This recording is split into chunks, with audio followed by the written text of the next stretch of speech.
The following is a production of Cary TV, the Town of Cary's government access channel.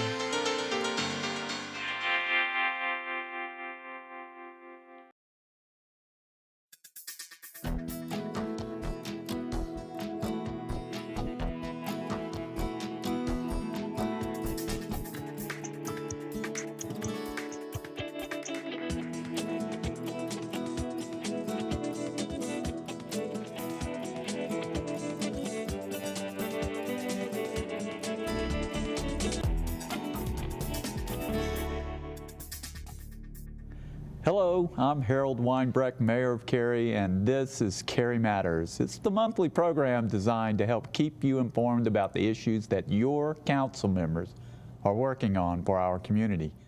Joining me as co-host this month is Lori Bush, who is one of our two at-large representatives and has been on council serving the Cary residents since 2011.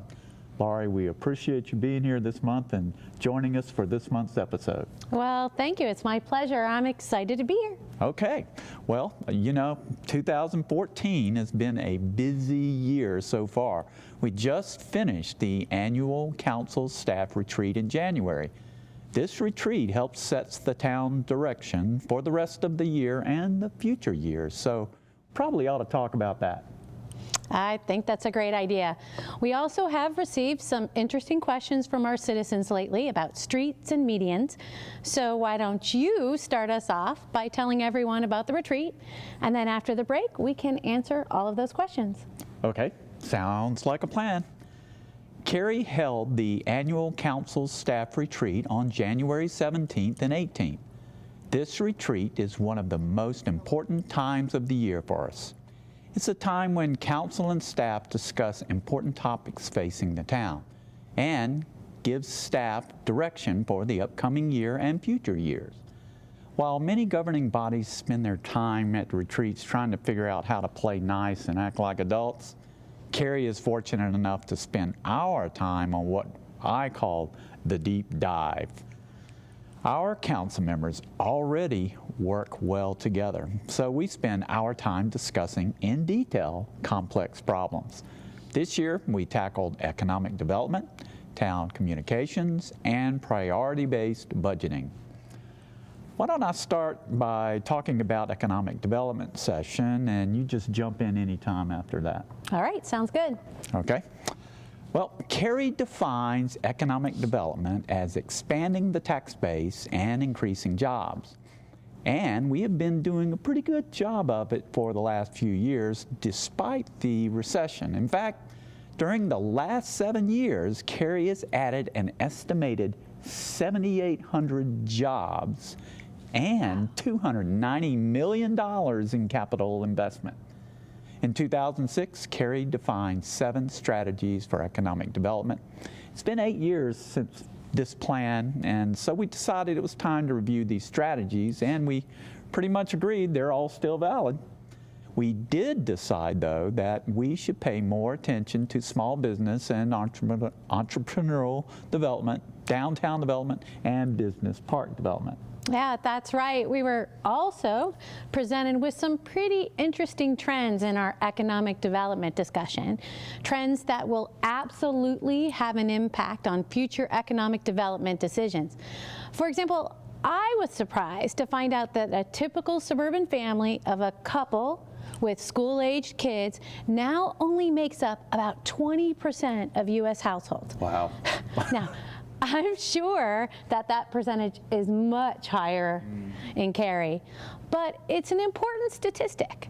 And another trend pointed out that discretionary income purchasing power is declining for about 90% of U.S. households. Now, I hope that changes real soon because we want to see more people coming to Cary and shopping around Cary. And then there was the trend on big data.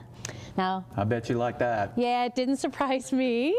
But that is the volume of business data worldwide. It doubles almost every year. So understanding these trends and many more will be critical as we make decisions in the upcoming years. You got that right. We also spent a lot of time talking about communications.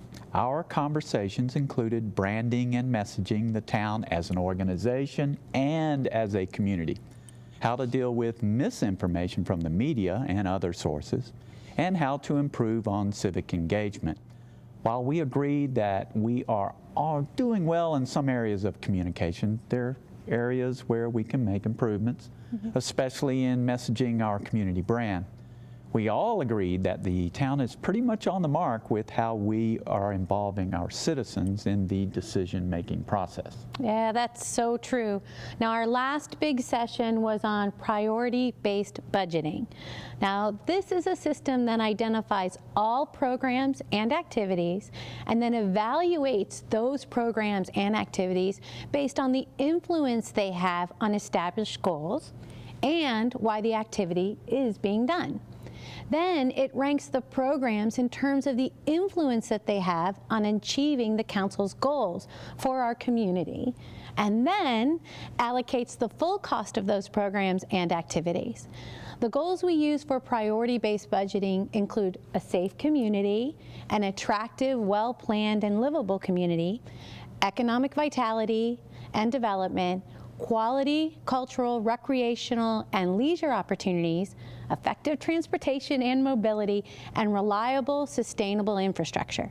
Now, we went over all of these goals and then tweaked some of the wording to give clearer direction as staff plans future proposed budgets for council review. Priority-based budgeting is another tool that we can use to strengthen our ability to ensure that what we're putting resources toward is actually aligned with our vision and goals for Cary. Amen to that. Well, one other thing we did do at the retreat was to take a guided tour of downtown Winston-Salem to see what we could learn, both good and bad, and from their revitalization experiences that they went through. Yeah. It was a real eye-opener for me and maybe for others, and I want to personally thank the mayor and his staff for spending so much quality time with us. That was very much appreciated. Well, coming up after the break, we're going to tackle some of the questions we've been hearing from you.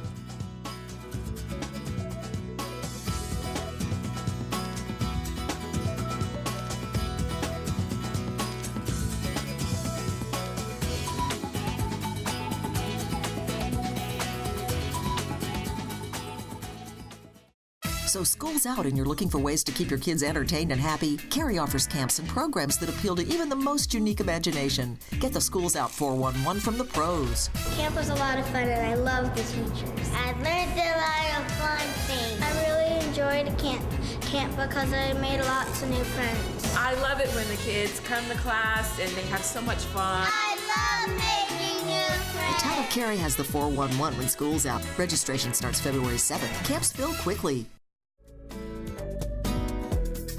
We're back. Thanks for staying with us. It's time now to address some of the questions the council's been getting from you. Laurie, what's the first question? Well, we received a question asking why some of the medians don't seem to be kept up to Cary standards. I know we've heard a lot of this from folks in Western Cary. Yep, that's a pretty good question. It would probably help to have a little background. Some of the landscape medians in Cary, especially those between major thoroughfares like Cary Parkway, were originally proposed and installed by developers as part of their development projects. Those medians are maintained by private contractors funded by homeowners associations. For example, Preston maintains medians along High House Road in Cary Parkway. Likewise, the Parkway Development maintains a long section of Cary Parkway between Old Apex Road and High House Road. For many of the major streets that are owned and supposedly maintained by the state, Cary began in the late 90s mowing these medians instead of relying on the North Carolina Department of Transportation maintenance. In the mid-2000s, Cary began budgeting for median plantings based on the phased approach that included road construction, widening, and traffic calming. We still have not completed all of those medians, which is partly why we haven't made it to the western part of Cary yet. State standards no longer allow large trees in medians for safety reasons. And it's important to understand that North Carolina DOT requires us to maintain the landscaping we add to their right-of-way. Mowing and other landscaping maintenance costs are considerable and perpetual and are a significant operating cost for our annual budget. We still have many medians without landscaping spread throughout Cary, not just in western Cary. When the economy slowed in our area in 2008, we stopped funding the media planting projects. Unfortunately, our revenues have still not returned to the levels prior to the economic downturn, and we're struggling to determine the best path for the future. A great time to consider restarting our landscaping program is with the upcoming budget, and citizen feedback is encouraged during February as the town manager develops his proposed budget for council review this spring. Keep in mind that with budgets being still so tight, we are having to choose between priorities. As you can imagine, we just can't fund everything. So if we do more landscaping, that means we have to stop some other activity in order to pay for it. While landscaping, mowing, and median maintenance is very nice, each year we must determine if this is a priority over other things, and that's always tough. Once the town manager has presented his proposed budget to the council in the spring, usually around May, we hold at least 2 public hearings for additional citizen comment.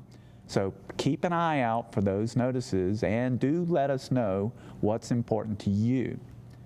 It's taken a long time and a combination of public-private partnerships for the medians that are already landscaped. I, for one, am hopeful that we'll continue to advance the program over time. It's just a matter of working out the details. Absolutely.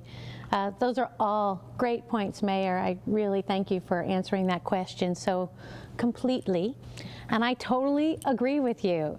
This is the perfect time for our citizens to let us know what is important to them. We also received a question that is sort of related to those medians. People want to know what it takes to get a traffic light installed at an intersection. Oh yes, that's a question we get quite a lot. And I know you're well versed in it, so why don't you answer that one? You're sending it back to me. All right, well, first of all, it's an important question for you to ask us and also for us to answer for you. And also to understand that Cary has over 700 linear miles of streets, and most of the major ones are owned and maintained by the North Carolina Department of Transportation, or as we often refer to, NCDOT. But regardless of whether the street is owned by Cary or by the state, the criteria for all new traffic signals are set by NCDOT, regardless of who owns the road.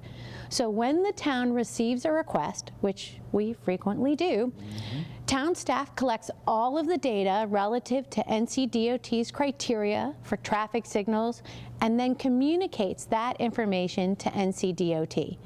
Now, NCDOT is only likely to install a new traffic signal if all of the criteria are met.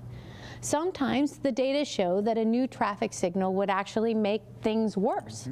Even though it seems obvious to regular folks like us that a signal is exactly what's needed.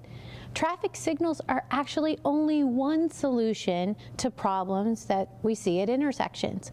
The good news is that our town engineers are always looking for ways to not only make our intersections efficient, but to, more importantly, make them safe. So, the bottom line is that while the town might want a signal all day long and even be willing to pay for it, in the end, it's up to DOT. Absolutely. Yep. So, any more questions? Well, actually, yes. One more street question, since we're on that topic. A citizen wanted to know when resurfacing was planned for Cary Parkway between Evans Road and Harrison Avenue. And I think it's your turn. Yeah, I think it's my turn too. Well, Cary Parkway is one of those roads that is actually maintained by both NCDOT and the Town of Cary. And Cary has the portion between Evans Road and Harrison Avenue.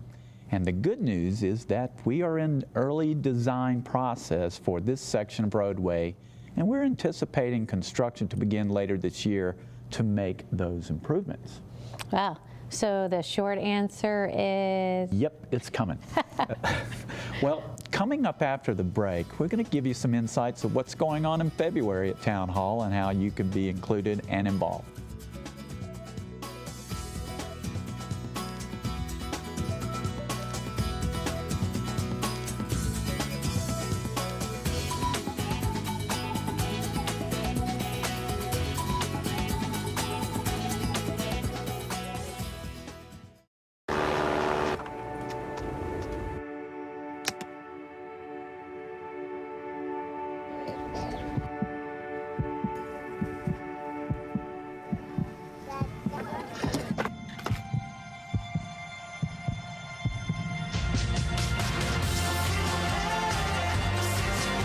This song was created with heartbeats of children in need.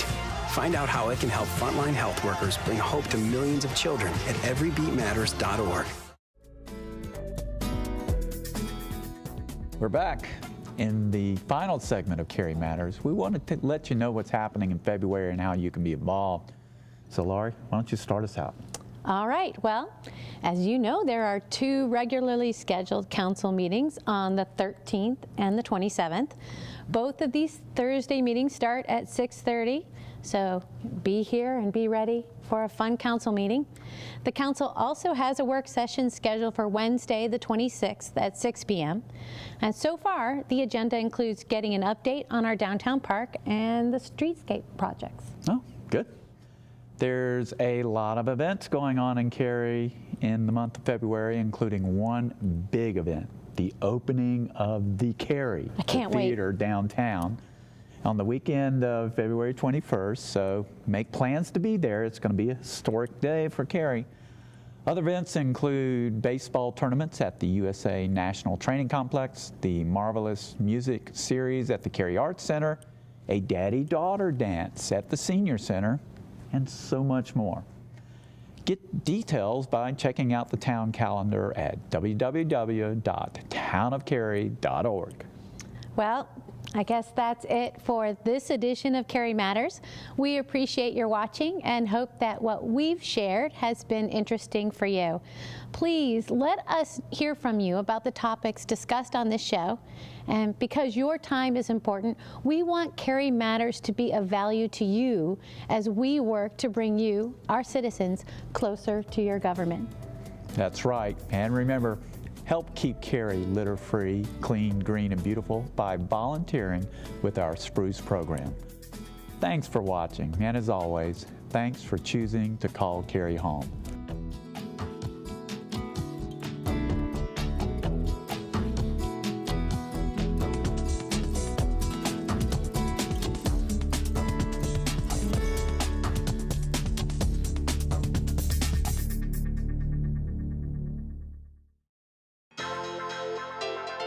This has been a production of Cary TV.